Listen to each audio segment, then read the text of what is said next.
अगर मैं 14056 से पहले एक स्टार प्रिंट कर दूं, ये मुझे ले जाएगा इस वैल्यू पे। सी में लिस्ट को एरे कहते हैं और array basically it's a list of elements. और इसको मैं ऐसे डिफाइन कर सकता हूँ कि जैसे ये एक एरे है मेरी और इसका साइज लेट्स से 10 है, तो ये मैंने यहाँ पे डिक्लेयर कर दी। मैं अगर इसको इनिशियलाइज करना चाहूँगा, इनिशियलाइज हो जाएगा। चले मैं इनिशियलाइज करता हूँ इस तरह से, और मैं इसमें दो एलिमेंट्स हैं, तो this is an array of size 2। और ये कमेंट्स है बाय द वे, और यहाँ मैं लिख देता हूँ लेट्स से 23 और यहाँ लिख देता हूँ 34। ठीक है। और अब मैं कहता हूँ कि ऐसे करके ना एक और चीज बना दें, इसका नाम रख दें इंट स्टार पी। और इसके बाद आप लिखें प्रिंट एफ, और यहाँ पे आप लिख दें A first element of ARR is, और यहाँ पे आप लिख दें परसेंट डी, और यहाँ पे लिख दें एरे ऑफ 0। ठीक है।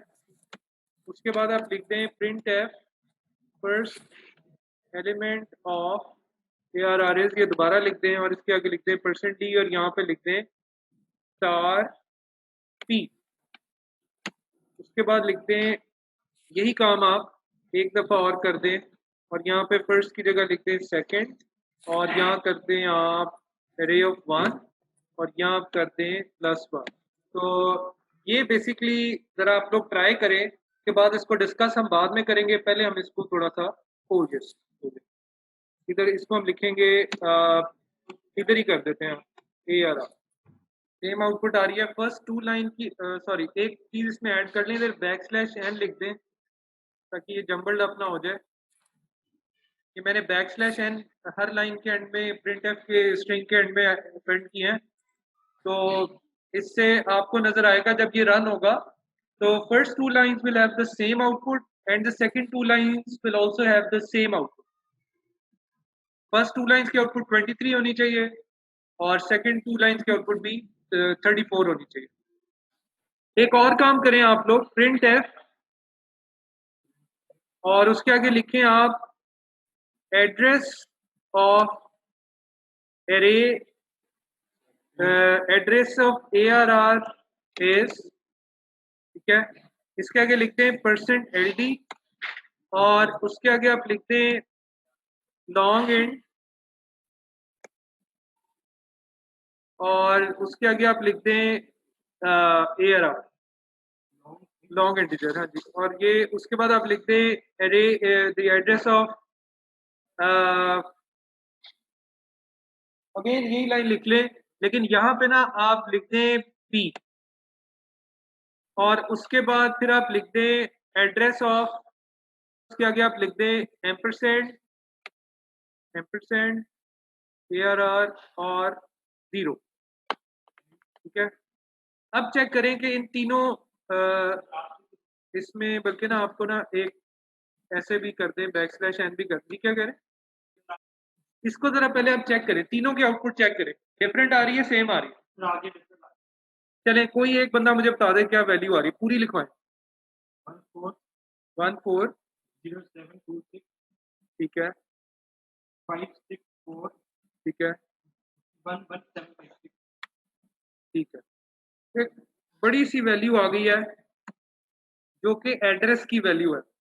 ये आपकी है जी मेमोरी। ठीक है।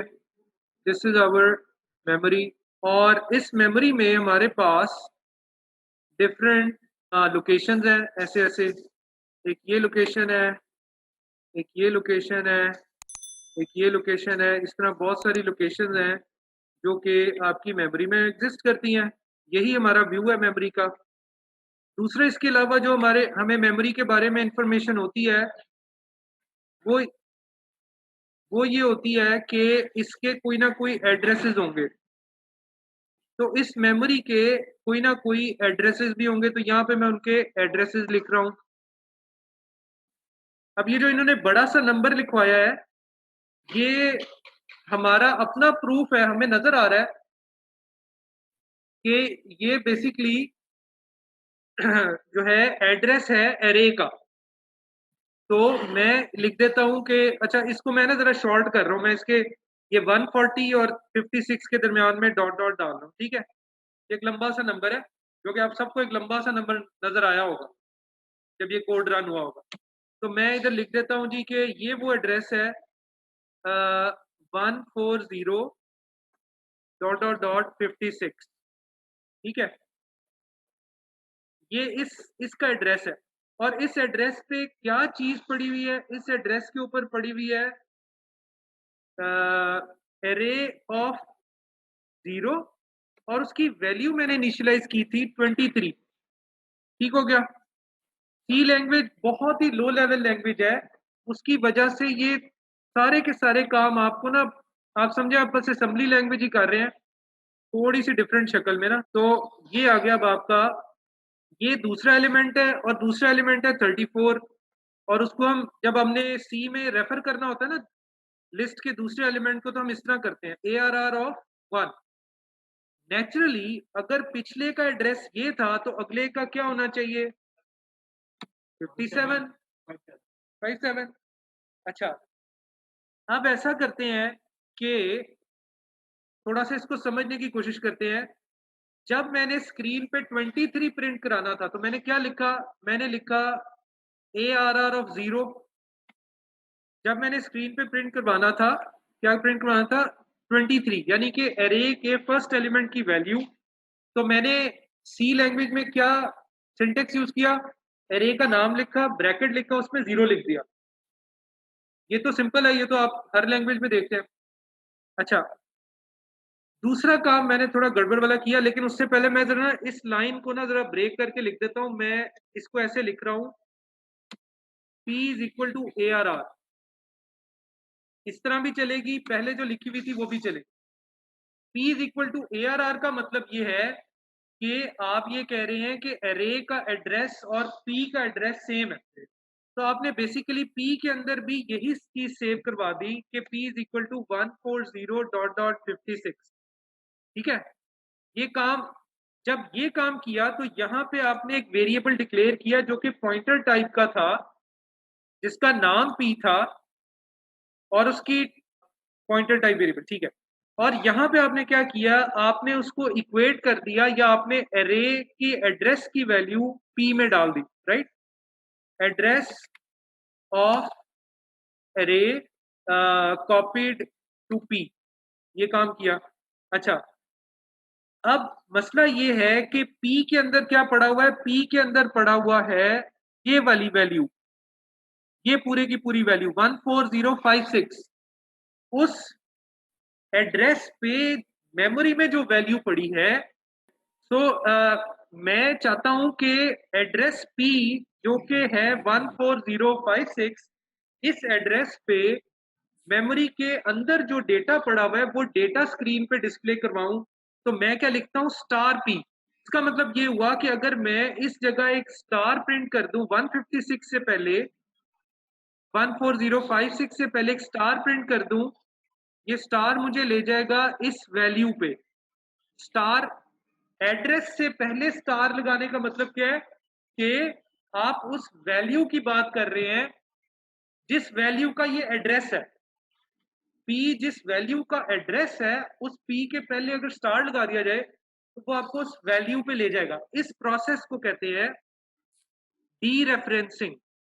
इस प्रोसेस को कहते हैं डी रेफरेंसिंग, ठीक है। इसके ऑपोजिट एक प्रोसेस होता है, यानी मैं ये जानना चाहता हूं कि 23 की जो वैल्यू है उसका मेमोरी का एड्रेस क्या है, जो कि 14056 है। लेकिन मैं ये जानना चाहता हूं कोड के थ्रू कि जो वैल्यू 23 मेमोरी में जिस जगह पड़ी है उसका मेमोरी का एड्रेस क्या है। तो मैं क्या करूंगा कि मैं ARR 0 से पहले एक एम्परसेंड लगा दूंगा, और ये प्रोसेस सी के हर वेरिएबल पे चलेगा और सक्सेसफुल होगा।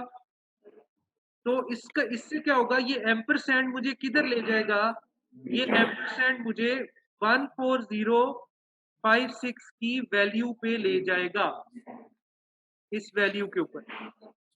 इस प्रोसेस का नाम होता है रेफरेंसिंग।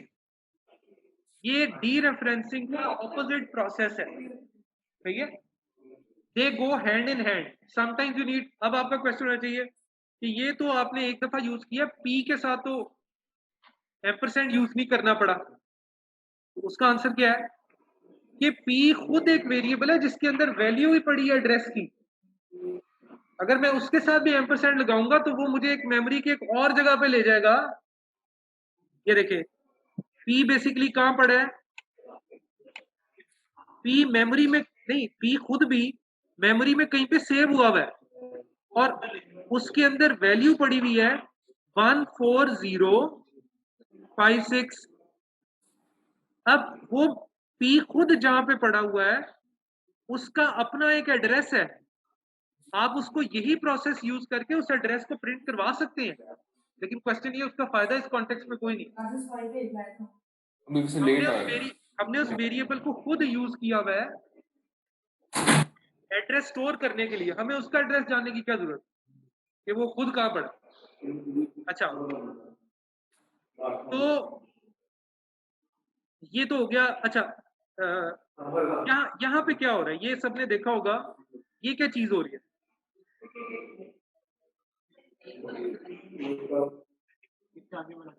आप p की वैल्यू में, अगर p की वैल्यू 56 थी, आप उसमें 1 ऐड करके उसको 57 बना रहे हैं और आप उसके ऊपर जाके देख रहे हैं कि उस जगह पे वैल्यू कौन सी पड़ी। स्टार का मतलब है कि आप डी रेफरेंसिंग कर रहे हैं कि आप कह रहे हैं उसके ऊपर वैल्यू कौन सी पड़ी।